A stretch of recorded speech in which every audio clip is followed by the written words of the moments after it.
नमस्कार। स्वागत है आप सभी का एक बार फिर से जिज्ञासा में। और कल हमने यूनिट फर्स्ट का सेकंड चैप्टर शुरू किया था। उसमें जो पहला कॉन्सेप्ट है सेकंड लैंग्वेज से रिगार्डेड, उसे हमने क्लियर कर लिया था। आज हम जो दूसरी चीज, उसकी जो एक्सरसाइज थी मल्टीपल क्वेश्चंस की, वो भी हमने कर ली थी। जो दूसरा कॉन्सेप्ट यहाँ दिया गया है, आज हम उसके बारे में परिचर्चा करेंगे। आइए शुरुआत करते हैं। दूसरी हेडिंग पड़ी हुई है language learning in the context of second language, यानी दूसरी लैंग्वेज के कॉन्टेक्स्ट में लैंग्वेज लर्निंग के बारे में हम बात करें। The curriculum framework suggested by the national education policy 2020 5+3+3+4 highlights the significance of the early phase of education। अब एनईपी को जब आप देखते हैं तो आप एक चीज तो देखते हैं, एक चीज स्पष्ट है एनईपी के द्वारा कि एनईपी बहुत महत्व देती है इस बात पे, अर्ली फेज ऑफ एजुकेशन, प्रारंभिक शिक्षा पे एनईपी बहुत फोकस करती है। यहाँ पे एनईपी के थ्रू ये बताया गया है कि हमारा एजुकेशन सिस्टम जो है वो 5+3+3+4 रहे।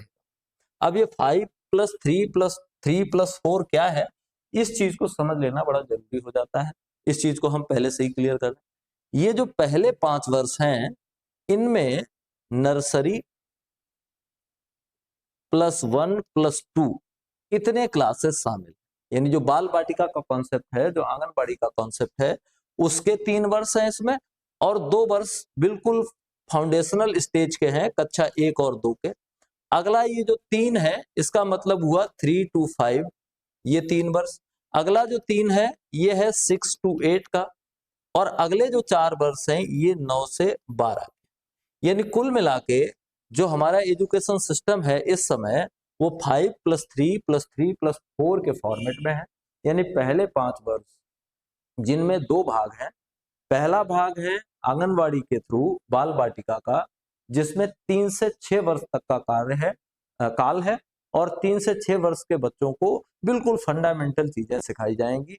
उसके बाद थोड़ा सा आगे बढ़ेंगे, कक्षा 1 और 2 भी इन्हीं 5 वर्षों के अंतराल में आएगा।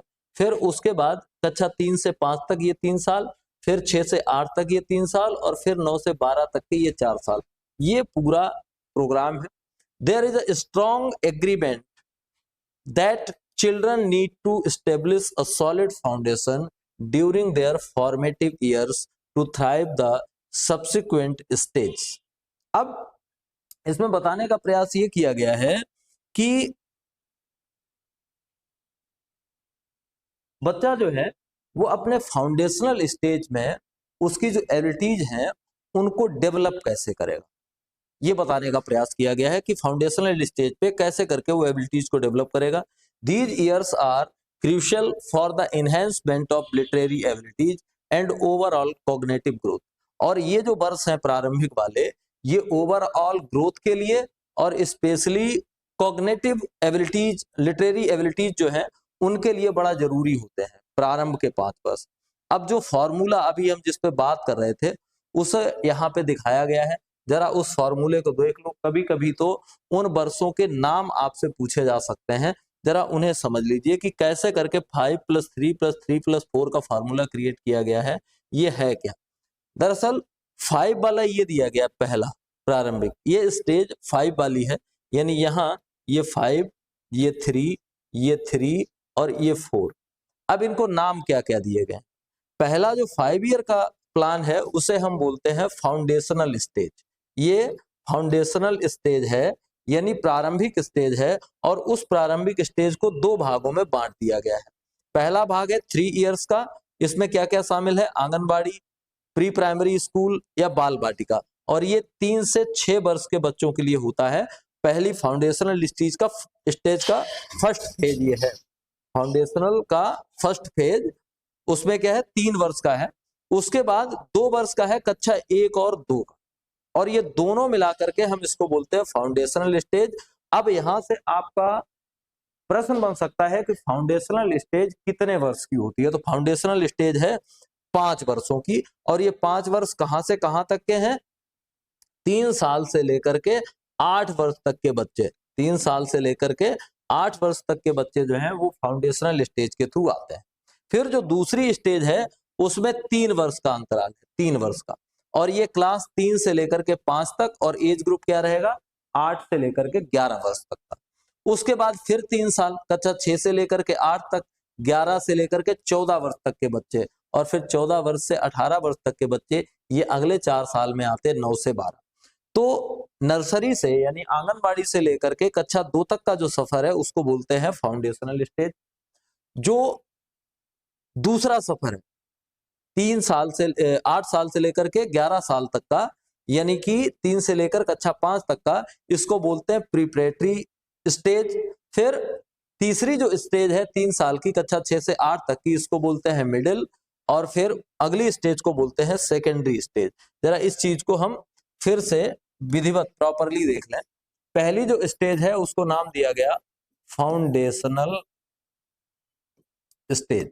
फाउंडेशनल स्टेज, फाउंडेशनल स्टेज की खासियत क्या है, ये नर्सरी से प्रारंभ होगी। नर्सरी का मतलब हम ये कह सकते हैं प्ले ग्रुप से, प्ले ग्रुप से प्रारंभ होगी, जो कि हमारी गवर्नमेंट के थ्रू आंगनबाड़ी के रूप में चलाए जाते हैं। आंगनबाड़ी या फिर बाल वाटिका, जिनको नया नाम दिया गया है बाल वाटिका, तो इनके थ्रू चलाई जाती है। इसका स्टार्ट होगा 3 साल की उम्र में, ठीक, और ये चलेंगे कहां तक, 8 साल की उम्र तक, ठीक है। पहली स्टेज वो चलेगी 6 साल की उम्र तक। बच्चा जैसे ही 6 साल का होगा वो फर्स्ट ग्रेड में आ जाएगा, पहली क्लास में आ जाएगा। उसके बाद सेकेंड ग्रेड में आएगा, और तब तक उसकी उम्र हो गई होगी 8 वर्ष। यानी यहां से फाउंडेशनल स्टेज से रिगार्डिंग एक बात याद रखनी है कि फाउंडेशनल स्टेज पहली अवस्था है, और ये पहली अवस्था जो है वो 3 वर्ष से शुरू होती है, और 3 वर्ष से शुरू होकर के 8 वर्ष तक रहती है, जिसमें 2 भागों में बांटा गया है। एक तो बाल वाटिका वाला दौर होगा, और दूसरा दौर होगा कक्षा 1 और 2 का, ठीक। दूसरी जो है उसे प्रिपरेटरी स्टेज बोलते हैं। ये कक्षा 3 से 5 तक, ये प्राइमरी लेवल ही है। फिर मिडिल लेवल है, मिडिल लेवल में कक्षा 6 से 8 तक का है, और फिर सेकेंडरी लेवल है, सेकेंडरी लेवल में 9 से 12 तक का है। ये हमने पूरा प्लान बना रखा है, काएगा 5+3, यानी 5 और 5 में भी कैसा 3+2 ऐसे है, फिर 5+3+3+4, ये हमारा पूरा एजुकेशन सिस्टम का प्लान है एनईपी 2020 के द्वारा, ठीक है। एनईपी 2020 के द्वारा ये पूरा हमारा प्लान रहेगा, ठीक है। आगे बढ़िए। आगे अब मुझे वही दिक्कत हो रही है, मैं चाहता हूं थोड़ा बैठ जाऊं, ज्यादा सुटेबल रहेगा। इधर स्पेस है, इधर बैठ के मैं बातचीत कर लेता हूँ, ज्यादा बेहतर रहेगा, क्योंकि फिर दिक्कत होने लगती है पूरे दिन की भाग दौड़ के बाद इतने टाइम क्लास लेना अपने आप में, और मैं इधर पढ़ने में मुझे दिक्कत होती है। कोई भी अगर बहुत ज्यादा, चूंकि ये लाइटनिंग की व्यवस्था यहाँ जो लाइट लगी हुई है वो भी बहुत ज्यादा है, तो इतनी लाइट का आदी नहीं, व्यस्त नहीं हूँ, तो ये दिक्कत तो रहती है। तो मैंने क्या किया है, ये जो प्रिंट आउट है इसी का वो मैंने हाथ में ले रखा है। इधर मुझे जहाँ पे जरूरत पड़ेगी मैं वहां से बात करता रहूंगा, और मेन बात है ना समझने की, तो हम प्रॉपरली इसको समझेंगे और समझने का ही प्रयास करेंगे। हमने अभी तक एक चीज क्लियर कर ली कि एनईपी 2020 ने जो डिवीजन किया है वो डिवीजन किया है 5+3+3+4 में। ये बात खूब दिमाग में बैठा लीजिए। पहली स्टेज को हम बोलते हैं फाउंडेशनल स्टेज, जिसमें 3 साल से लेकर के 8 साल तक के बच्चे होते हैं। इसमें 2 भाग हैं। पहला भाग आंगनबाड़ी या बाल वाटिका का है। चूंकि हम लोग टीचर हैं तो रोज इन चीजों से पाला पड़ता है, तो हमें खूब पता है कि वो 5 वर्ष इकट्ठे रखने हैं, फाउंडेशनल स्टेज के हैं। उसके 2 भाग हैं, एक 3 से 6 वर्ष तक का और दूसरा 6 से 8 वर्ष तक का।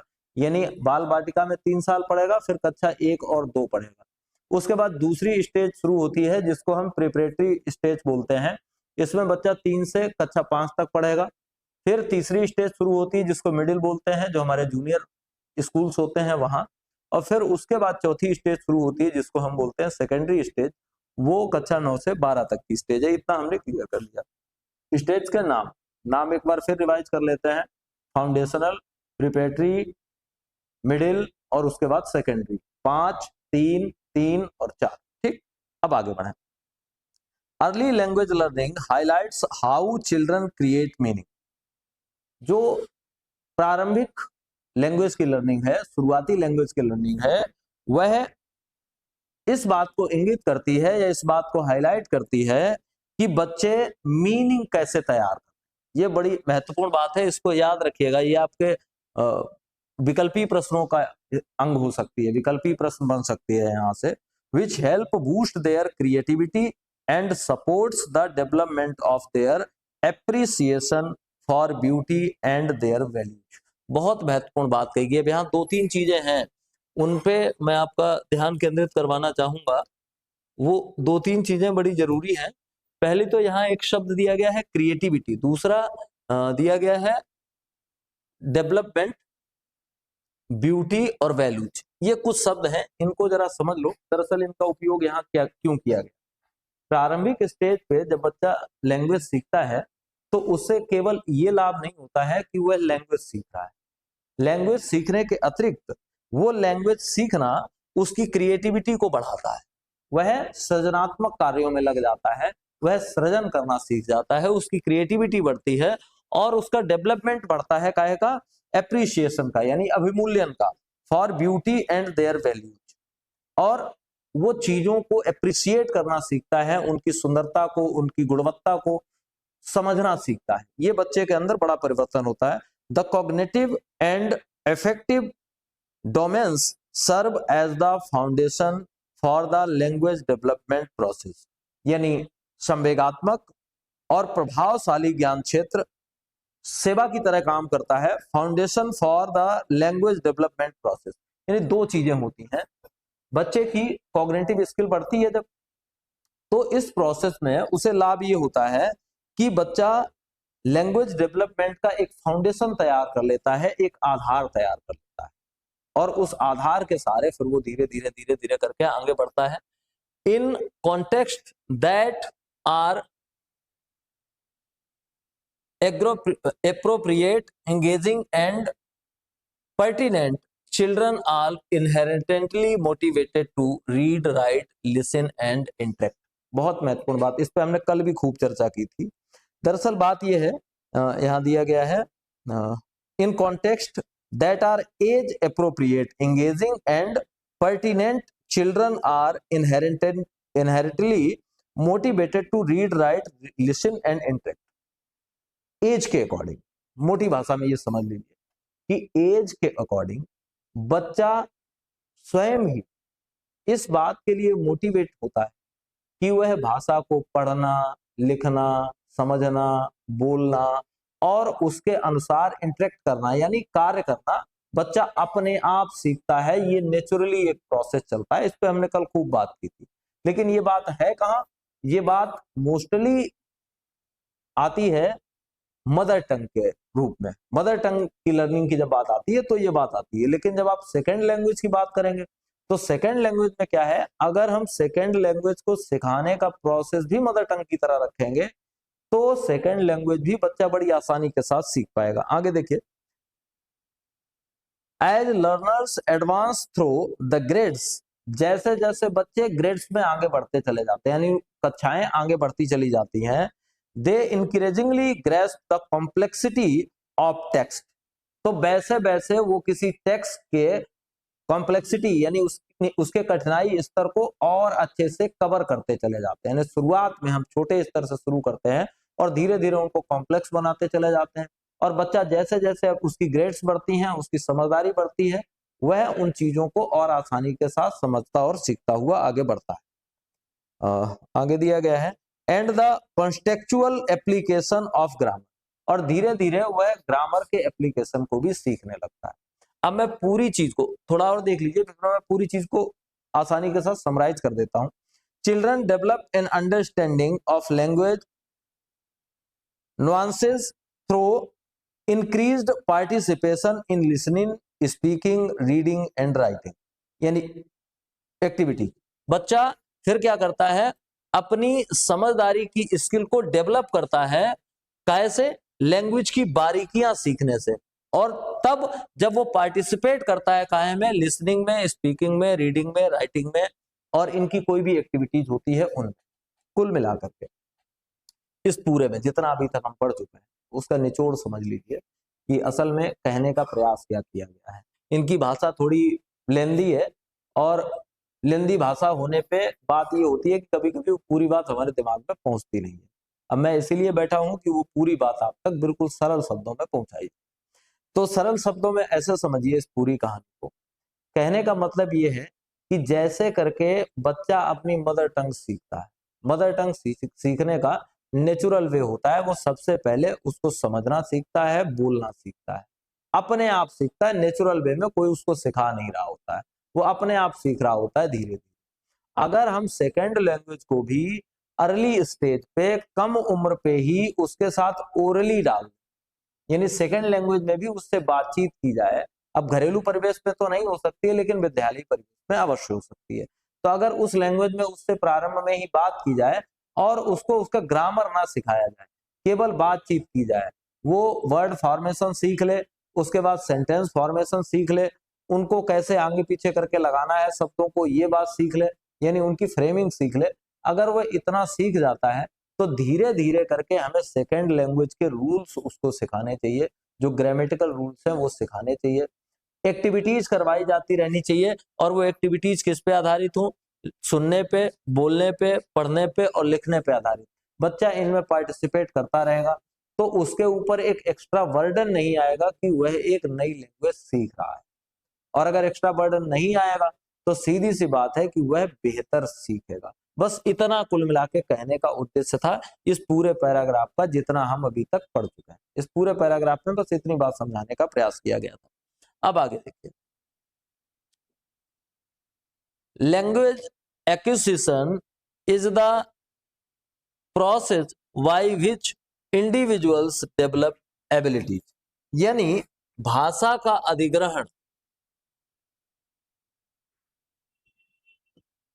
भाषा का अधिग्रहण एक प्रोसेस है जिसके द्वारा कोई भी व्यक्ति एक एबिलिटी डेवलप करता है टू अंडरस्टैंड, मतलब किसी चीज को समझने की, ठीक, इंटरप्रेट मतलब किसी चीज की व्याख्या करने की, एंड यूज वर्ड्स और शब्दों का इस्तेमाल करता है, एंड सेंटेंसेस और वाक्यों का इस्तेमाल करता है फॉर इफेक्टिव कम्युनिकेशन, एक प्रभावी वार्तालाप के लिए। अर्थात जब आप कोई भाषा सीखते हैं तो किसी भाषा को सीखना किसी व्यक्ति के अंदर चीजों को समझने की, उनकी व्याख्या करने की, शब्दों को और वाक्यों को प्रभावी तरीके से अपने वार्तालाप में प्रयोग करने की एक क्षमता का डेवलपमेंट होता है। ये मेन बात। It acquisition generally refers to how infant learn their native language, और ये जो अधिग्रहण है ये प्रायः उस बात से रेफर करता है कि कैसे बच्चों ने अपनी नेटिव लैंग्वेज सीखी, यानी सेकेंड लैंग्वेज को सिखाने के लिए हमें वही प्रोसेस अपनाना चाहिए जिस प्रोसेस के थ्रू बच्चा अपनी नेटिव लैंग्वेज सीखता है। ये की पॉइंट हो गया आपको इस बात को अपनी भाषा में, मैं एक सेंटेंस में लिखे दे रहा हूं, अपनी भाषा में इसको नोट कर लीजिए। When we teach L2 to our students, जब हम अपने बच्चों को सेकेंड लैंग्वेज सिखाते हैं, वी शुड रिमेंबर, तो हमें ये याद रखना चाहिए, that we use the way, हमें उस तरीके का प्रयोग करना है, which they used in learning L1। बस ये बात आप अपने दिमाग में बैठा लो और इसको नोट कर लो कि हम L2 सिखाते समय अपने बच्चों के साथ वही तरीके इस्तेमाल करें जो तरीके उन्होंने स्वयं L1 सीखते समय इस्तेमाल किए। तो जितनी आसानी के साथ उन्होंने L1 सीख ली है, निश्चित सी बात है उतनी ही आसानी के साथ वो L2 भी सीख लें, ये भी निश्चित सी बात है। आगे दिया गया है, which is the language a person acquires from birth, अब नेटिव लैंग्वेज क्या है? ये वो भाषा है जो कोई व्यक्ति अपने जन्म से प्राप्त करता है। They are capable of learning any language, वे कोई भी भाषा सीख सकते हैं, be it Hindi, English, Tamil, Kannada और any other human language they encounter. वो हिंदी हो सकती है, अंग्रेजी हो सकती है, तमिल हो सकती है, कन्नड़ हो सकती है, या और कोई भी मानवीय भाषा होती है, हो सकती है, जिससे कि उनका मुकाबला होता है, उनका सामना होता है। The grammatical sentences that children acquire serve as positive evidence. अब एक बात, इसका एक बहुत ही अच्छा और सकारात्मक सबूत यह है कि बच्चे नेटिव लैंग्वेज के ग्रामर को कहीं सीखने नहीं जाते, अपनी मातृभाषा का ग्रामर कहीं वो सीखने नहीं जाते, लेकिन आप उनके सेंटेंसेस देखिए, वो अपनी नेटिव लैंग्वेज के सेंटेंसेस ग्रामेटिकली बिल्कुल सटीक बोलते हैं, सही बोलते हैं, जबकि उन्होंने ग्रामर नहीं सीखा।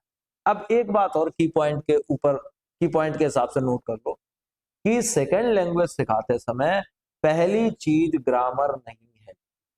सेकेंड लैंग्वेज जब आप सिखाएंगे तो सेकेंड लैंग्वेज के लिए पहली चीज ग्रामर नहीं है, पहली चीज है व्यवहारिक रूप से बच्चा उस लैंग्वेज को सीखे। उसके ग्रामर को बिल्कुल ना जानता हो, कोई फर्क नहीं पड़ता, क्योंकि जब वह उस भाषा का प्रयोग करना सीख जाएगा, और प्रयोग कैसे सीखेगा? प्रैक्टिकली, जैसे उसने नेटिव लैंग्वेज में प्रयोग करना सीखा था, वैसे ही जब वह L2 में भी प्रयोग करना सीख जाएगा, तो जैसे हम नेटिव लैंग्वेज का व्याकरण उसे बाद में सिखा देते हैं, जबकि ज्यादातर उसको मालूम होता है लेकिन वो रूल्स को नहीं जानता होता है, जानता है लेकिन रूल्स को नहीं जानता है, बाद में उसको हम सिखा देते हैं। ठीक वैसे ही हम L2 के ग्रामर को भी बाद के लिए रखेंगे, साथ में नहीं सिखाएंगे। और एक विद्वान हुए हैं चॉम्स्की 1986 में, ये आपका मल्टीपल चॉइस का क्वेश्चन बन सकता है, एमसीक्यू बन सकता है यहां से। चॉम्स्की ने कहा दैट चिल्ड्रन नेचुरली पोजेस, कि बच्चों में प्राकृतिक रूप से होती है द एबिलिटी यानी योग्यता टू लर्न लैंग्वेज, भाषा सीखने की, फ्रॉम देयर सराउंडिंग, अपने आसपास के एनवायरमेंट यानी वातावरण।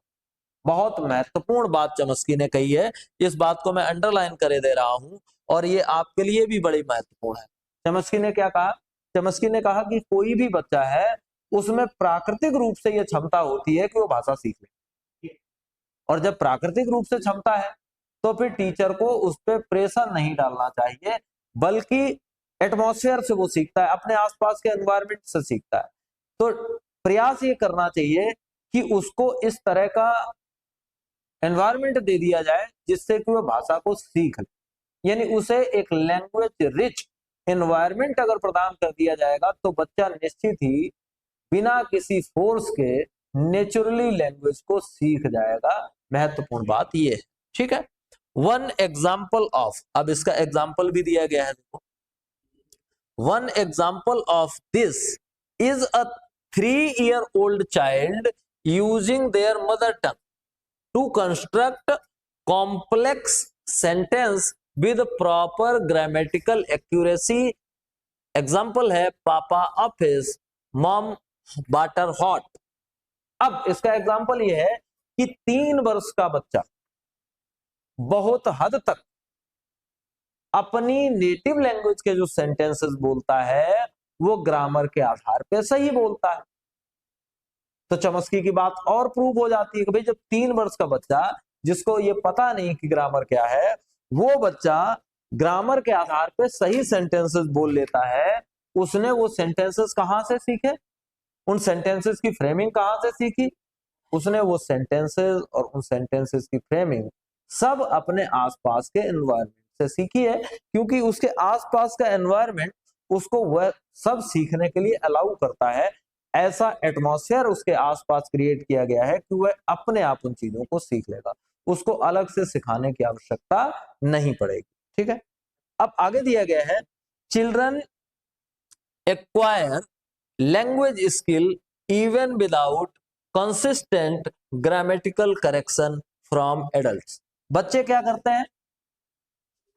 बच्चे लैंग्वेज स्किल्स को सीखते हैं बड़ों से तर्कयुक्त ग्रामर के करेक्शन करवाए बगैर। उनको आवश्यकता नहीं है कि बड़े उनके ग्रामर को बहुत एडजस्ट करें, सही करें, तर्क करें उस पर। वो बोलते हैं और शुरुआत में थोड़ी बहुत गलतियां होती हैं, उसके बाद वो सेंटेंसेस सही से बोलना सीख लेते। एग्जाम्पल, प्रत्येक व्यक्ति ने हम में से प्रत्येक व्यक्ति ने किसी छोटे बच्चे के लैंग्वेज लर्निंग प्रोसेस को जरूर देखा होगा। हमारे घर के बच्चे हैं, हमने उनमें देखा होगा। शुरुआत में उन्होंने क्या किया, शुरुआत में उन्होंने सीखा वन वर्ड, केवल एक शब्द सीखा, फिर 2-3 शब्दों वाले सरल वाक्य उन्होंने सीखे, जिसमें वो जनरली क्या करते थे, वर्ब और हेल्पिंग वर्ब का प्रयोग नहीं करते थे, स्पेशली हेल्पिंग वर्ब का प्रयोग नहीं करते थे। उनका जो सेंटेंस का फॉर्मेट होता था वो एकदम एक्यूरेट नहीं होता था। वो ये नहीं कहते थे मम्मी पानी दीजिए। शुरुआत में उन्होंने केवल इतना कहा पानी या पप्पा, जो भी आपने सिखा दिया, वो उसने कहा पानी, फिर उसने कहा मम्मी पानी, और फिर जाके धीरे धीरे उसका वही सेंटेंस डेवलप हुआ, और फिर उसने कहा मम्मी पानी दो, फिर उसने कहा मम्मी पानी दीजिए। यानी ये चीजें धीरे धीरे उसने अपने आप सीखी हैं। तो उसके ग्रामर को किसी ने करेक्ट किया, दुरुस्त किया? नहीं। उसको सिखाया नहीं गया कि बेटा ये तुम गलत बोल रहे हो, ऐसे बोला। वो धीरे धीरे उसने अपने आप उसको सही किया, क्योंकि उसने अपने परिवेश में देखा कि पूरा वाक्य ऐसे बोला जाता है, पापा तो ऐसे बोलते हैं, मम्मी तो ऐसे बोलती है। और जब उसने उन सबको ऐसे बोलते हुए देखा, तो धीरे धीरे उसने अपने आप को करेक्ट कर लिया, और नेचुरली वो लैंग्वेज की स्किल उसके अंदर आ गई। ठीक है, इतना यहां तक हमने देख लिया। अगर दिया गया the process through which language is obtained is an ongoing subconscious and unfold process. आगे दिया गया है the process through which language is obtained is an ongoing subconscious and unfold process. महत्वपूर्ण बात, ये बताने का प्रयास किया गया है कि वो तरीका जिसके द्वारा भाषा सीखी जाती है वह कैसा है, ऑनगोइंग, चलता रहता है, अनकॉन्शियस यानी उस पर हम ध्यान नहीं दे रहे और वो सीखा जा रहा है, और अनफोर्स्ड है, उसके लिए कोई प्रेशर, दबाव, तनाव भी नहीं दिया। एक तो अनफोर्स्ड है, दूसरा सबकॉन्शियस है, और तीसरा ऑनगोइंग है। इसके थ्रू हम नेचुरली सीख रहे होते हैं। कुल मिलाकर के एक शब्द में कहें तो हम नेचुरली सीख रहे होते हैं लैंग्वेज, विच हैपेंस नेचुरली। आगे वही लिखा है, ये सब कैसे होता है, नेचुरल तरीके से होता है। लर्नर्स एक्वायर इट, लर्नर्स इसको सीखते हैं without being aware of its continuous involvement.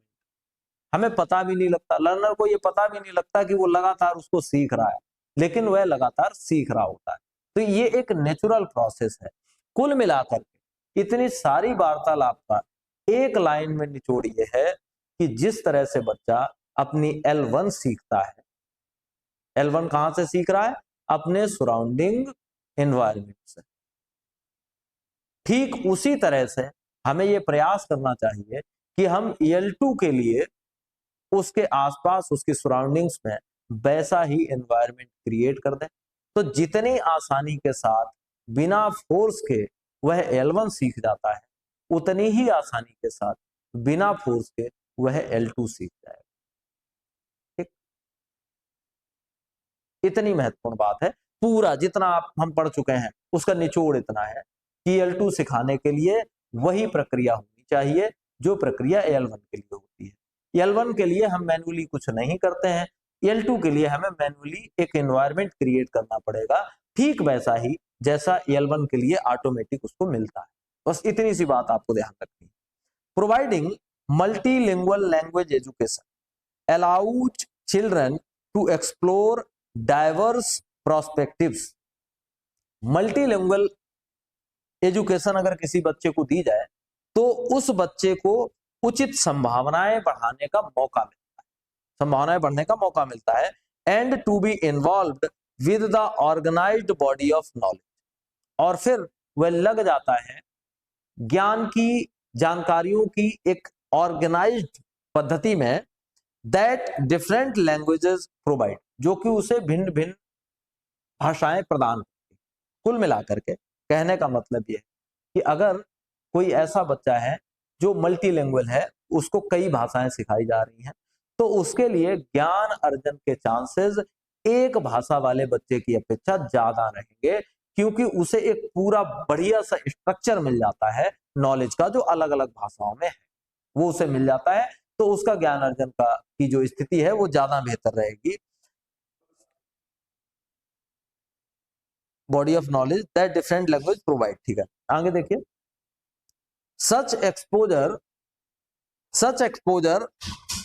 nurtures constitutional ideas such as harmony and mutual respect, along with helping children navigate social environments with ease and think in more diverse and creative ways। 5-6 चीजें हैं, उनको मैं underline करे दे रहा हूं, जिन पे आपको ध्यान देना है। देख लीजिए कहां पे है हम लोग, थोड़ा आगे बढ़ा लेते हैं इसको। 5-6 चीजें हैं जिनको आपको ध्यान देना। यहां देखिए, different language provides such exposure nurtures constitutional ideas such as harmony and mutual respect, along with helping children navigate social environments with ease, think in more diverse and creative ways। ये इंपॉर्टेंट चीज है। ऐसा बच्चा जो multilingual classes में पढ़ा है उसके साथ अच्छा क्या होने वाला है वो समझिए। पहली चीज तो ये है कि उसके दिमाग में कॉन्स्टिट्यूशनल आइडियाज बढ़ते हैं। कॉन्स्टिट्यूशनल आइडियाज क्या, कि वो हार्मनी के साथ अपनी एक लयबद्धता के साथ रहेगा, म्यूचुअल रिस्पेक्ट सीख जाएगा। और आज के समय में नई जनरेशन में सबसे बड़ी समस्या अगर कुछ आ रही है तो वो आ रही है म्यूचुअल रिस्पेक्ट की। म्यूचुअल रिस्पेक्ट की समस्या क्या है कि व्यक्ति केवल अपनी रिस्पेक्ट को लेकर ही जागरूक है, लेकिन उस अपनी रिस्पेक्ट में सबसे ज्यादा दिक्कत ये आती है कि वो ये भूल जाता है कि जितनी इंपॉर्टेंट उसके लिए उसकी अपनी रिस्पेक्ट है, सेम उतनी ही इंपॉर्टेंट दूसरे के लिए उसकी भी रिस्पेक्ट है। तो जब हम ऐसा करते हैं, खासकर भाषाई आधार पे, जातीय आधार पे या धर्म के आधार पे, या अन्य देशों की अगर बात करें तो वहां पे फिर और भी रंग के आधार पे भी होता है। हालांकि अपने देश में इतना नहीं है, लेकिन अपने देश में दूसरी समस्या है, कास्टेज में है, रिलीजियस के आधार पे है, लैंग्वेज के आधार पे है, फिर स्टेट वाइज है, क्षेत्र के आधार पे है, रीजनल भी है अपने यहाँ डिस्क्रिमिनेशन। तो ये सारी चीजें तो हैं, लेकिन जब बच्चा मल्टीलिंगुअल पढ़ता है तो वो अलग अलग जगहों के, उन भाषाओं के जो बोले जाने के क्षेत्र हैं वहां के कल्चर के बारे में समझता है। और जब वहां के कल्चर के बारे में समझता है, फिर अपने कल्चर के साथ उसको कंपेयर करता है, तो उसको लगता है कि जितना इंपॉर्टेंस हमारे लिए हमारे कल्चर का है, उतना ही इंपॉर्टेंस इस व्यक्ति के लिए भी इसके कल्चर का है। तो वो एक म्यूचुअल रिस्पेक्टिंग सीखता है, वह दूसरों का आदर भी उसी भाव से करता है जितना कि आदर वह स्वयं चाहता है। सबसे अच्छी बात यह है जब बच्चा मल्टीलिंगुअल होता है, एक से अधिक भाषाएं सीखता है। दूसरी एक और महत्वपूर्ण बात यहां कही गई है, with helping children navigate social environment. जब बच्चा मल्टीलिंगुअल होता है तो जो सोशल एनवायरमेंट है, यानी सामाजिक वातावरण उसके परिक्षेत्र का कैसा है, वो उसके सामाजिक वातावरण को समझने में उसकी मदद करती है मल्टीलिंगुअल। अब एक बच्चा जो केवल एक भाषा जानता है और वो कोई ट्राइबल लैंग्वेज, तो उसके दिमाग में केवल एक कॉन्सेप्ट है कि पूरी दुनिया ठीक ऐसी ही है जितने में वह रहता है, जितने में उसकी भाषा बोली जाती है, उसको लगता है पूरी दुनिया ऐसी है। अगर वो एक से अधिक भाषाएं सीखता है तो वह उन भाषाओं में लिखे गए लिटरेचर को, उन भाषाओं में जो भी लिखा गया उस सबको पढ़ेगा, और अगर उस सबको पढ़ेगा तो वो जानेगा कि दुनिया में बहुत तरह के लोग हैं, अलग अलग जगहों पे कल्चर्स अलग अलग हैं, वहां का रहन सहन अलग है, वहां का खान पान अलग है। तो मेन बात ये होती है कि उसके दिमाग में सोशल एनवायरनमेंट के प्रति एक जागरूकता डेवलप होती है, और वही जागरूकता उसको इस काम में भी हेल्प करती है, म्यूचुअल रिस्पेक्ट में। तो आज की एक बड़ी समस्या मल्टीलैंग्वेज से सॉल्व की जा सकती है, और वो बड़ी समस्या है म्यूचुअल रिस्पेक्ट की। ठीक, एक चीज और यहाँ है, विद ईज, और ये सब काम वो कैसे कर लेता है, आसानी के साथ, अगर वो मल्टीलिंगुअल है तो। Think in more diverse and creative ways. अब एक और बात, मोस्टली हमारे साथ क्या होता है, बच्चों के साथ भी क्या होता है, बड़ों के साथ होता है, बच्चों की तो बात ही छोड़िए, हम सिंगल डायमेंशनल थिंकिंग रखते हैं। मतलब हमने कोई एक चीज देखी और उसके एक किसी दृष्टिकोण को लेकर के अपना पूरा इरादा उसके प्रति स्पष्ट कर दिया, जबकि रियलिटी ये है कि अगर हम किसी चीज के बारे में पूरी जानकारी करना चाहते हैं तो हमारी थिंकिंग जो है वो मल्टी डायमेंशनल होनी चाहिए। Our thinking must be multi dimensional if we want to know everything and apparent about the fact that we have seen. जो कुछ हमने देखा है उसके बारे में अगर हम स्पष्ट जानना चाहते हैं, सब कुछ जानना चाहते हैं, सटीक जानना चाहते हैं, तो सीधी सी बात है हमें मल्टी डायमेंशनल सोचना चाहिए। मल्टी डायमेंशनल का सीधा मतलब हम उससे लाभ क्या हो रहे हैं ये भी सोचें, उससे हानियां क्या हो रही हैं वो भी सोचें, क्या हमारे लिए बेहतर है ये भी सोचें, क्या दूसरों के लिए बेहतर है ये भी सोचें, हमारे लिए क्या बुरा है ये भी सोचें, सामने वाले के लिए क्या बुरा है ये भी सोचें। यानी उसके सारे प्रोस एंड कॉन्स अगर हम देख लेंगे तब जाकर के हम सही से समझ पाएंगे। तो मल्टी लैंग्वेज क्या करता है, बच्चे की थिंकिंग को डाइवर्सिफाई करता है, वह मल्टी डायमेंशनल सोचता है। और दूसरी इंपॉर्टेंट चीज उसकी उसके कार्यों में क्रिएटिविटी बढ़ती है, ये अच्छी बात। Learning is most effective when new material is connected to the learner's previous knowledge and current abilities। बहुत महत्वपूर्ण फैक्ट है और ये आपका बन सकता है मल्टीपल टाइप क्वेश्चन यहां से। और मल्टीपल टाइप अगर क्वेश्चन नहीं भी बन सकता है तो जब आप आंसर राइटिंग करेंगे तो वहां ये हेल्प करेगा, इसे आप कहीं भी लिख सकते हैं, काम आएगा। महत्वपूर्ण सेंटेंस है इसलिए काम आएगा, समझिए। लर्निंग इज मोस्ट इफेक्टिव यानी सीखना सर्वाधिक प्रभावशाली होता है कब, when new material is connected to the learners, जब नई चीज को लर्नर्स के साथ कनेक्ट किया जाता है प्रीवियस नॉलेज के साथ, जो वो पहले से जानते हैं, एंड करंट एबिलिटीज, और जो उसकी अभी की योग्यताएं हैं उनके, यानी पुरानी नॉलेज को जब आप नई नॉलेज के साथ जोड़ देंगे तो वो चीजें बहुत स्थायी हो जाएंगी, बहुत अच्छी हो जाएंगी। इसको एक एग्जाम्पल से सीखिए। दो लोगों को बाइक राइडिंग सीखनी, मोटरसाइकिल चलाना सीखना है, दो लोग। एक व्यक्ति ऐसा है जो पहले से साइकिल चलाना जानता है और एक व्यक्ति ऐसा है जो ना साइकिल चलाना जानता था और वो पहली बार डायरेक्टली मोटरसाइकिल चलाना सीखेगा। तो अब आप अपने मन से ये अंदाजा लगा लीजिए कि कौन सा व्यक्ति जल्दी और बेहतर तरीके से बाइक राइडिंग सीख जाएगा, मोटरसाइकिल चलाना सीख जाएगा। मुझे पता है आपका आंसर सीधा सा है कि वह व्यक्ति जो मोटरसाइकिल जो साइकिल चलाना पहले से जानता था वह मोटरसाइकिल चलाना जल्दी सीख जाएगा। क्यों सीख जाएगा? तो उसका कारण उसके पास उसी से अटैच्ड जुड़ी हुई एक प्रीवियस नॉलेज है और उस प्रीवियस नॉलेज का उपयोग वो अपनी नई जानकारी के साथ जोड़ के कर पाएगा और बड़ी आसानी के साथ सीख पाएगा। तो अगर हम किसी बच्चे की प्रीवियस नॉलेज के साथ नई नॉलेज को प्रॉपरली कनेक्ट कर पाएंगे तो उसके सीखने की गति तेज होगी, उसके जो कॉन्सेप्ट हैं वो डीपली मजबूत होंगे, बहुत गहराई से, और स्पष्ट भी बहुत होंगे। ठीक, आगे दिया गया है therefore it is crucial to use learners prior knowledge and experience in gaining proficiency in a second language. लेकिन इसलिए ये बहुत महत्वपूर्ण हो जाता है कि जो लर्नर है उसकी पहले की नॉलेज और पहले के एक्सपीरियंस को नई चीजें सीखने में, सेकेंड लैंग्वेज सीखने में मदद करेंगी। ये बड़ा जरूरी हो जाता है।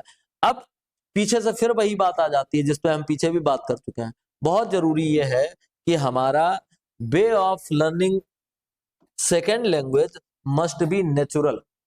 क्योंकि नेचुरल होगा तो नहीं, लेकिन इतना निश्चित है कि नेचुरल लैंग्वेज जैसे सीखी थी L1 वैसा एटमॉस्फेयर हमें आर्टिफिशियली उसके आसपास क्रिएट करना पड़ेगा, तब वो सीख पाएगा। आगे देखिए, आगे दिया गया it is evident that human possess both the ability and the system necessary to develop language skills. स्पष्ट है कि व्यक्ति के पास एबिलिटी भी होती है और व्यवस्था भी होती है कि वह अपनी लैंग्वेज स्किल्स को डेवलप कर सके अपने आप। इसके लिए कुछ करना नहीं है, अलग से कुछ नहीं करना है। Specially when supported by motivation and child centred learning experience. और कब? जब वो व्यक्ति खुद मोटिवेटेड हो और हमारा जो लर्निंग प्रोसेस है वो चाइल्ड सेंटर्ड होना चाहिए। हालांकि एनईपी इन कुछ चीजों पे बहुत जोर देती है। पहली चीज तो यही है कि हमारा जो लर्निंग प्रोसेस है वो चाइल्ड सेंटर्ड होना चाहिए, बाल केंद्रित होना चाहिए। और जब पूरा हमारा लर्निंग प्रोसेस बाल केंद्रित होगा तो एक बात और स्पष्ट हो जाती है कि टीचर की जो भूमिका है, टीचर का जो रोल है वो एक फैसिलिटेटर की तरह होगा। मतलब वो केवल एक सुगम करता होगा कि वह चीजों को आसानी से बच्चों को उपलब्ध करवा पाए, उनके आसपास एक लर्निंग वाला एटमॉस्फेयर क्रिएट कर पाए, एनवायरमेंट क्रिएट कर पाए। बस इतना कर दे बहुत है, बच्चा स्वयं सीखेगा। ये एनईपी भी कहती है, एनसीएफ भी कहते हैं कि बच्चे को सेल्फ लर्निंग का मौका दिया जाए, नेचुरल लर्निंग का मौका दिया जाए। आगे देखिए, children acquire language based on their needs centered based on their need to communicate and express themself. बच्चे भाषा क्यों सीखते हैं? क्योंकि उन्हें जरूरत होती है। जरूरत क्यों होती है? दो चीजों के लिए होती है। कौन कौन सी दो चीजें हैं? दो चीजें हैं, एक तो है कम्युनिकेशन और दूसरा है एक्सप्रेशन। बच्चा लैंग्वेज क्यों सीख रहा है? अपनी दो आवश्यकताएं पूरी करने के लिए। पहली आवश्यकता यह है कि वो बातचीत करना चाहता है, दूसरा वो अपने आप को एक्सप्रेस करना चाहता है। हालांकि तीसरी एक और आवश्यकता है, क्योंकि वो केवल बोलेगा ही नहीं बल्कि सुनेगा भी, तो वो दूसरे को समझना भी चाहता है, अंडरस्टैंडिंग भी है, दूसरा क्या कह रहा है उसके बारे में क्या सोच रहा है उसको भी समझना चाहता है। तो कम्युनिकेशन के लिए, एक्सप्रेशन के लिए उसको आवश्यकता होती है कि वो लैंग्वेज को सीखे। They grasp conventional language use, देखिए, they grasp conventional language use at their own pace through meaningful and engaging input. और वे फिर करते क्या है? पारंपरिक तौर पे लैंग्वेज को वो सीखते हैं अपने ही पेस में, अपनी ही स्पीड में, through meaningful and engaging inputs. जो मीनिंगफुल और इंगेजिंग इनपुट्स होते हैं उनके थ्रू वो लैंग्वेज को सीखते हैं। फॉर इंस्टेंस, यानी उदाहरण के लिए, illustrated text are often easier for children to comprehend than those without visuals. बड़ा महत्वपूर्ण बात यहाँ पे कही, इसको दिमाग में बैठा लो। कहने का प्रयास क्या किया गया? ऐसे टेक्स्ट, अब आप इमेजिन कर सकते हैं, क्योंकि आप अध्यापक हैं तो आप इमेजिन भी कर सकते हैं और आप एक्सपीरियंस्ड भी हैं, आपने ये देखा होगा। बच्चे को आप एक कहानी दीजिए दो फॉर्मेट में, एक फॉर्मेट ऐसा जिसमें केवल टेक्स्ट हो, कहानी कहानी लिखी, और एक फॉर्मेट ऐसा कि थोड़ा टेक्स्ट लिखा हो, फिर एक तस्वीर बनी हो, फिर टेक्स्ट लिखा हो, फिर तस्वीर बनी हो, फिर टेक्स्ट लिखा हो, फिर तस्वीर बनी, और दोनों बच्चे को दीजिए, तो आप पाएंगे कि जिसमें चित्र बने हैं उस कहानी को, जबकि कहानी एक ही है, दोनों में बात एक ही कही गई है, उस वाले को पढ़ते समय बच्चा ज्यादा एंगेज रहा है और उस वाले में कम एंगेज रहा है जिसमें केवल टेक्स्ट रहा है। उस वाले में ज्यादा बच्चा सीखा है जिसमें ज्यादा एंगेज रहा। तो कुल मिलाकर के हमारा जो टीचिंग लर्निंग मटेरियल, यानी हमारे जो टीएलएम्स हो, वो ऐसे हो जो बच्चे को इंगेज करते, जिसमें एग्जाम्पल्स खूब हो, और वो एग्जाम्पल्स किस फॉर्म में हो? अभी इधर दिया गया विजुअल्स के फॉर्म, वो दृश्य हो तो और ज्यादा बेहतर रहता है उनका learning process. Phonemic awareness holds great importance in language development provided it arises from context naturally. अब एक और महत्वपूर्ण बात, जो उच्चारण की स्किल है वो बड़ी इंपॉर्टेंट होती है लैंग्वेज में, लेकिन ये उच्चारण की स्किल आएगी कहां से? क्या ग्रामर को बहुत अच्छे ढंग से पढ़ने के बाद उच्चारण की स्किल आएगी? नहीं। उच्चारण की स्किल कैसे आएगी? नेचुरली, अपने आप आएगी। और नेचुरली कैसे आएगी? वो एनवायरनमेंट से आएगी जो उसके आसपास होगा। आसपास के लोग अगर बेहतर उच्चारण कर रहे होंगे तो निश्चित है उसका उच्चारण भी बेहतर होगा।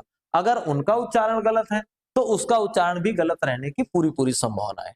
Including appropriate books, posters, story books help a facilitator to provide better opportunities for learners to acquire the second language. दूसरी महत्वपूर्ण बात यहां दी गई है, ये भी आपको लिखने में काम आएगी, कि एक अध्यापक को कुछ चीजें मदद करती हैं कि वो अपने बच्चे को सेकंड लैंग्वेज अच्छे से सिखा पाए। वो कौन कौन सी चीजें हैं जो मदद करती हैं? बुक्स, एप्रोप्रिएट बुक्स, ठीक। दूसरा, पोस्टर्स, ये मदद करते हैं। स्टोरी बुक्स मदद करती हैं। इससे क्या होता है? एंगेजमेंट बढ़ता है बच्चे का। एंगेजमेंट क्यों बढ़ता है? क्योंकि इन सबसे इंटरेस्ट बढ़ता है। इंटरेस्ट बढ़ेगा, एंगेजमेंट बढ़ेगा, तो लर्निंग का प्रोसेस बेहतर होगा। Words and sounds that are frequently repeated in stories can be used to teach the relationship between letters and sounds. अब अगर आपने एनसीईआरटी की नई किताबों का प्रॉपरली अवलोकन किया है, जो कि हमारे विद्यालयों में कक्षा 1, 2 और 3 के बच्चों के लिए आई, खासकर कक्षा 1 के बच्चों के लिए जो एनसीईआरटी की लैंग्वेज की बुक्स हैं, उनको आप अगर गौर से देखेंगे तो वहां ये प्रयत्न किया गया है कि किसी भी वर्ड को एक प्रॉपर वे में ना सिखाया जाए, उससे संबंधित शब्द बनाए जाए, वहां से एक लेटर सिखाया जाए, एक सेंटेंस बनाया जाए, वहां से शब्द सिखाया जाए, पूरी कहानी बनाई जाए, वहां से सेंटेंस सिखाया जाए। यानी टीचिंग का एक उल्टा प्रोसेस एनसीईआरटी ने शुरू किया, और वह प्रोसेस, उसी के बारे में यहां पे बात भी कही कि अगर हम एक कहानी में से कुछ शब्द निकालेंगे तो वो शब्द हमें कहानी में से सिखाने हैं, सिखाना आसान हो जाएगा, क्योंकि उस शब्द के बारे में उसका कॉन्टेक्स्ट क्या है ये बच्चा कहानी से सीख के आया होगा,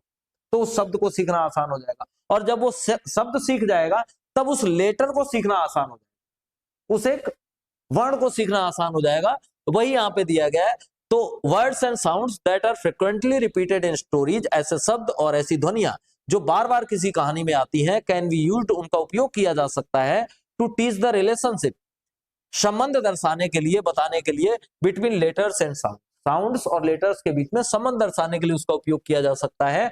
अ letter presented with in a word, एक ऐसा वर्ण जो किसी शब्द के भीतर उपस्थित है, and a word with in a story, और एक ऐसा शब्द जो किसी कहानी के भीतर है, इज मोर मीनिंगफुल, वो ज्यादा मीनिंगफुल होता है, एंड इजियर, और आसान भी होता है, टू अंडरस्टैंड, यानी समझने के लिए, than teaching a letter in isolation, अकेले एक लेटर पढ़ाना कठिन का, कहानी में से शब्द, शब्द के भीतर से लेटर, अगर इतना उल्टा प्रोसेस से पढ़ा दिया जाएगा तो ये आसान होता है इस बात के अपेक्षा कि आप पहले उसको लेटर पढ़ाएं, लेटर से शब्द बनाना सिखाएं, शब्दों से वाक्य बनाना सिखाएं, और वाक्य से फिर पूरी कहानी तैयार करें। तो उल्टा अगर ये प्रोसेस चलेगा तो ज्यादा बेहतर रहेगा, ये यहाँ पे बताने का प्रयास किया गया है। थोड़ा सा और देख लीजिए, यहाँ बचा है, ठीक है, बहुत ज्यादा नहीं बचा है, थोड़ा ही बचा है, देखिए। इनकॉर्पोरेटिंग लोकल स्टोरी, इनकॉर्पोरेटिंग मतलब होता है शामिल करना, तो लोकल कहानियों को शामिल करना, सच एज इंडियन इपिक्स, जैसे कि भारतीय महाकाव्यों, लीजेंड्स, महान लोगों की कहानियों को, पंचतंत्र टेल्स, पंचतंत्र की कहानियों को, एंड रीजनल फॉक टेल्स, और जो स्थानीय कहानियां होती हैं, लौकिक कहानियां होती हैं, लोक कहानियां होती हैं, उनको शामिल करना इनटू सेकेंड लैंग्वेज, दूसरी भाषा में, that can be English in Hindi speaking regions, वो हिंदी इंग्लिश हो सकती है हिंदी बोलने वाले जगहों पे। Classroom can boost students engagement and sense of familiarity, बहुत महत्वपूर्ण बात है, जब आप नई भाषा सिखा रहे हैं तो वो कहानियां जो आपकी लोकल लैंग्वेज में है, उन कहानियों की जो स्टोरी है उससे वो बच्चे पहले से ही फेमिलियर है, परिचित है।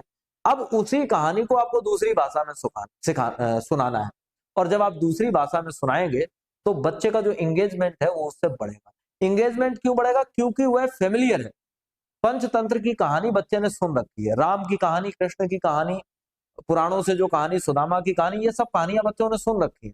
अब उस कहानी को आप अंग्रेजी में सुनाएंगे।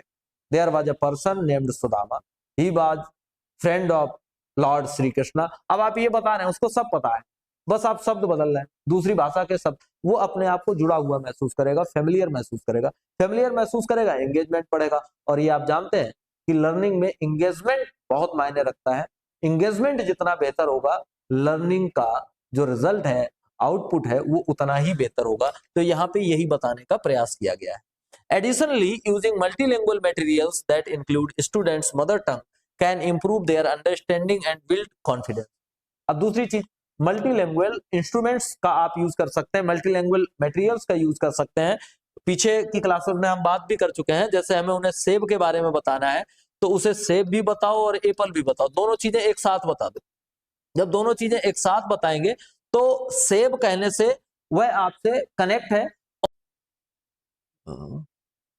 Additionally, using multilingual materials that include students' mother tongue can improve their understanding and build confidence. ये बात हम पिछले वीडियोज में भी कर चुके हैं कि अगर हम मल्टीलिंगुअल मटेरियल्स यूज करेंगे तो बच्चे की अंडरस्टैंडिंग बेहतर होगी, और दूसरी चीज होगी कि उसमें कॉन्फिडेंस बढ़ेगा, और जब अंडरस्टैंडिंग भी बढ़िया होगी और कॉन्फिडेंस भी बढ़ेगा, तो जब ये दोनों चीजें होंगी तो बच्चा बेहतर सीख पाएगा। तो मल्टीलैंग्वेज इसलिए भी आधारित है, इसलिए भी इंपॉर्टेंट है। लेकिन बात क्या है, हम मल्टीलैंग्वेज मटेरियल्स की बात कर रहे हैं। इसका मतलब हुआ कि आप कोई तस्वीर दिखाएं, आप पेड़ की तस्वीर दिखाएं और पेड़ की तस्वीर में दो बातें लिखें, ट्री भी लिखें और पेड़ भी लिखें, हिंदी भाषी क्षेत्रों के लिए। अगर कोई और भाषा बोली जाती है तो उस भाषा में पेड़ को क्या कहते हैं वो भी लिखें। तो ये बच्चे को कनेक्ट करने में मदद करेगा। आगे दिया गया है थॉटफुल यूज ऑफ ट्रांसलैंग्वेजिंग, हम ट्रांसलैंग्वेजिंग का यूज कर सकते हैं, भाषा में परिवर्तन कर सकते हैं। Shifting between the learners native language and second language, हम जब बातचीत कर रहे हो तो कभी हम जो भी बातचीत करें वो कभी उसकी नेटिव लैंग्वेज में कर लें, कभी हम सेकंड लैंग्वेज में बातचीत कर लें, तो हम बदल बदल के भाषाओं में बदल बदल के बात करें। Can support comprehension in the early stage, और ये चीजें अर्ली स्टेज में कंप्रीहेंशन को सपोर्ट करती हैं। At it remains important to gradually guide students towards using the second language. अब फिर वही बात घुमा फिरा के आ गई सबसे इंपॉर्टेंट वाली, कि हमें सेकेंड लैंग्वेज किस तरीके से सिखानी है। सेकेंड लैंग्वेज हमें सिखानी है ग्रेजुअली। ग्रेजुअली मतलब धीरे धीरे, धीरे धीरे का मतलब पहले उसे हम ओरली सिखाएं, जैसे कि करके वह अपनी नेटिव लैंग्वेज सीखा था, वह नेटिव लैंग्वेज को ओरली सीखा था, उसके बाद उसने उसका ग्रामर सीखा, लिखना सीखा, पढ़ना सीखा, वो बाद की बात है। तो ऐसे ही करके अगर हम सेकेंड लैंग्वेज को भी सिखाएंगे तो सेकेंड लैंग्वेज की लर्निंग प्रोसेस बहुत आसान हो जाएगा और बड़ा टिकाऊ हो जाएगा, ये फायदा मिलेगा। Language learning be it for L1 और L2, लैंग्वेज की लर्निंग फिर चाहे वो L1 हो या L2 हो, इज मोस्ट इफेक्टिव, ज्यादा इफेक्टिव होती है when rooted in meaningful communication, जब ये मीनिंगफुल कम्युनिकेशन में इस्तेमाल की जाती है। Enabling learners to incorporate the language in real life instructions, यानी जब लर्नर इसको अपने रियल लाइफ की वार्तालाप में शामिल करता है तो ये ज्यादा इफेक्टिव हो जाती है। महत्वपूर्ण बात, कोई भी भाषा अगर आपको सीखनी है तो उसमें आपका अभ्यास कितना है, आप उसमें बोल कितना ज्यादा रहे हैं, इस पर निर्भर करता है। अगर आप उसमें खूब बोल रहे हैं तो वह भाषा और मजबूत हो जाएगी। अगर आप केवल उसको पढ़कर सीखना चाहते हैं तो संभव नहीं है कि आप उसको बहुत मजबूत कर पाए। ऐसे बहुत सारे लोग जिनकी अंग्रेजी बहुत अच्छी होती है लेकिन उन्हें वह भाषा इस्तेमाल करने का समय नहीं मिलता, इस्तेमाल करने के अवसर नहीं मिलते, तो उनकी वो भाषा उतनी मजबूत नहीं हो पाती और ऐसी स्थिति में वो कभी भी कॉन्फिडेंस अपना नहीं सही कर पाते। जैसे बहुत सारे लोग, खासकर अब मैं अपना एग्जांपल ले लूं कि मैं बोल सकता हूं लेकिन मुझे ऐसा परिवेश नहीं मिलता जहां मैं इंग्लिश को बोलूं। अब परिवेश नहीं मिलता तो ऐसी स्थिति में क्या होगा, वो भाषा धीरे धीरे धीरे धीरे कमजोर होने लगती है या फिर कॉन्फिडेंस लेवल नहीं रहता व्यक्ति में, ये होता है। ठीक है, developing communicative competence involve both basic interpersonal communicative skill, बड़ी महत्वपूर्ण बात है, इसको याद रखिएगा। बेसिक इंटरपर्सनल कम्युनिकेटिव स्किल, इसको बोलते हैं BICS, and cognitive academic language proficiency, इसको बोलते हैं CALP. BICS equips learners to manage everyday conversation, ये काय के लिए इस्तेमाल होती है? बेसिक इंटरपर्सनल कम्युनिकेशन स्किल, ये काय के लिए इस्तेमाल होती है? एवरीडे कन्वर्सेशन के लिए, जो यानी जो रोजाना बात वार्तालाप होता है, रोजाना की बातचीत होती है, ये उसके लिए इस्तेमाल होती है। Such as greeting and casual exchanges, जैसे किसी से मिलना हुआ, कैजुअल कोई बातचीत करनी है, उसके लिए इस्तेमाल होती है। while CALP enables them to tackle more demanding academic and intellectual tasks, और जो ज्यादा आवश्यकता वाले एकेडमिक और इंटेलेक्चुअल वर्क हैं उनके लिए कैल्प यानी कि कॉग्निटिव एकेडमिक लैंग्वेज प्रोफिशिएंसी काम आती है। लाइक एनालाइजिंग टेक्स्ट, टेक्स्ट को एनालाइज करना हो, एंड कंस्ट्रक्टिंग लॉजिकल आर्गुमेंट या लॉजिकल आर्गुमेंट्स बनाने हो, उसके लिए काम आती है कौन सी? Cognitive academic language proficiency. These two factors are deeply interconnected, और ये दोनों बातें आपस में बहुत गहराई तक जुड़ी हुई हैं, and form the foundation of communicative competence, और कम्युनिकेटिव कॉम्पिटेंस का फाउंडेशन यानी आधार बनाती हैं। For primary level learners acquiring English as a second language, teachers should focus on building BICS and gradually guiding student towards achieving CALP. अब primary level के जो बच्चे हैं जो अंग्रेजी सीखना चाहते हैं उनके लिए टीचर को क्या करना चाहिए? पहले उसकी विक्स पे फोकस करना चाहिए, विक्स बनानी चाहिए, उसके बाद धीरे धीरे धीरे धीरे कैल्प की ओर जाना चाहिए। यानी पहले वो क्या करें? पहले वो विक्स यानी कि बेसिक इंटरपर्सनल कम्युनिकेटिव स्किल को डेवलप करें, ये किसमें होगी? मदर टंग में, और उस भाषा में ओरली, और फिर उसके बाद cognitive academic language proficiency develop करें, तब बच्चा आसानी के साथ सीख पाएगा। अब मैं इस पूरे पोर्शन को कुछ एक सेंटेंसेस में समराइज कर देता हूं, समझ लीजिए क्या है। दरअसल जितना सीखा है हमने पूरे घंटे भर में, उसका निचोड़ ये है कि हमारे जो बच्चे होते हैं वे मदर टंग बिना किसी एफर्ट के सीखते हैं। बिना किसी एफर्ट के कैसे सीखते हैं? अपने परिवेश से, अपने एनवायरनमेंट से सीखते हैं। धीरे धीरे वो बातें सुनते हैं और सुन सुन के सीख लेते हैं। शुरुआत उनकी होती है सिंगल वर्ड बोलने से, उसके बाद कुछ वर्ड्स जो कि अनफ्रेम्ड होते हैं, फ्रेमिंग उनकी सही नहीं होती है, उसके बाद वो प्रॉपर सेंटेंस बोलना सीखते हैं। शुरुआत में सेंटेंस बोलते समय फ्रेमिंग गड़बड़ाती है, लेकिन धीरे धीरे वो उसको फ्रेम करना भी सीख जाते हैं। भाषा वो सीख गए जिसे वो ग्रामेटिकली सही बोल रहे हैं, लेकिन अभी उन्होंने ग्रामर नहीं सीखा। तो आप पाते हैं कि बिना किसी हड़बड़ाहट के, बिना किसी परिश्रम के, बिना किसी मेहनत के बच्चे ने नॉर्मली भाषा सीख ली है। अब यहाँ ये सेकंड लैंग्वेज के बारे में कहा गया है, जैसे मैंने पीछे एग्जांपल भी दिया था, उसको मैं फिर दोहरा दूं। सबसे पहले बच्चे ने बोलना सीखा पापा। अब पहले तो केवल कह रहा है वो पापा, फिर उसे कुछ मंगाना है, उसे मंगाना है टॉफी, तो वो पूरा सेंटेंस नहीं बोल पा रहा है, वो कहेगा पापा टॉफी, इतना सीखा। फिर वो हो सकता है सेंटेंस को फ्रेम करना सीख गया हो, लेकिन प्रॉपर फ्रेम करना ना सीख पाया हो, तो वो हो सकता है ये कहे लाना पापा टॉफी, यानी सब आगे पीछे कर दिया, लेकिन शब्द उसने सारे इस्तेमाल किए। फिर धीरे धीरे वो स्वतः सीख जाता है कि इसको कैसे बोलना है कि पापा टॉफी लाना है, ऐसे। ये उसने अपने आप सीखा, उसको सिखाया नहीं। अब हुआ क्या था, उसके आसपास एक परिवेश था उस भाषा का, एक एनवायरमेंट था उस भाषा का, और वो अपने आप उस भाषा को सीख गया। अब हमारे विद्यालयों की, हमारे टीचर्स की ये जिम्मेदारी है कि बच्चा जब सेकंड लैंग्वेज सीखे तो सेकंड लैंग्वेज में भी उस लैंग्वेज का परिवेश उसके आसपास क्रिएट कर दिया जाए। अगर वैसा परिवेश क्रिएट कर दिया जाएगा तो बच्चा बड़ी आसानी के साथ सीखेगा। एक बात ये होगी। दूसरी बात ये याद रखनी है कि जब सेकंड लैंग्वेज सिखानी है तो सेकंड लैंग्वेज सिखाते समय ये याद रखना है कि पहले उसकी ओरल स्किल डेवलप करनी, पहले उसको बोलना सिखाना है, जैसा भी वो बोले, शब्द शब्द करके बोले, फिर शब्दों को जोड़ के बोले, फिर सेंटेंस फ्रेम करके बोले, गलत सेंटेंस फ्रेम करे, कोई फर्क नहीं पड़ता।